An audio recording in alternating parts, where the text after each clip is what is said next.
राघव चड्डा यांच्यासहित 7 खासदार फुटल्यानंतर भाजप आता आपचं पंजाबमधील सरकार पाडण्याच्या तयारीत आहे। यामुळे आता मुख्यमंत्री भगवंत मान यांनी अत्यंत सावध भूमिका घेतली आहे। राघव चड्डा यांच्या मार्फत सरकार पाडण्याची तयारी असल्याचं बोललं जात आहे।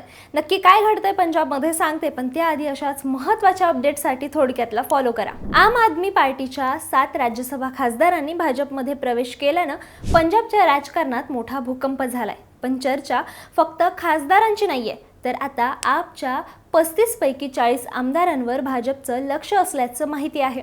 2027च्या विधानसभा निवडणुकीपूर्वीच भाजप पंजाबमध्ये सत्तांतर घडवण्याच्या तयारीत आहे। या संकटामुळे मुख्यमंत्री भगवंत मान यांच्या खुर्चीला धोका निर्माण झाला असून त्यांनी आपल्या उरलेल्या आमदारांसह राष्ट्रपतींची भेट मागितली आहे।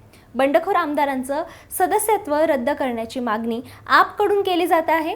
दुसरीकडे दिल्लीमध्ये अरविंद केजरीवालांच्या नवीन बंगल्यावरून शीश महल 2चा आरोप करत भाजपने दबाव वाढवला आहे। राघव चड्डा यांची भूमिका या संपूर्ण खेळात निर्णायक ठरणार असून पंजाबमध्ये आपचं सरकार टिकणार की पडणार याकडे संपूर्ण देशाचं लक्ष लागलं आहे। तुम्हाला काय वाटतं, पंजाबमधील आपचं सरकार पडेल का? तुमचं मत आम्हाला कमेंटमध्ये नक्की कळवा आणि अशाच राजकीय बातम्यांसाठी थोडक्यातला फॉलो करा।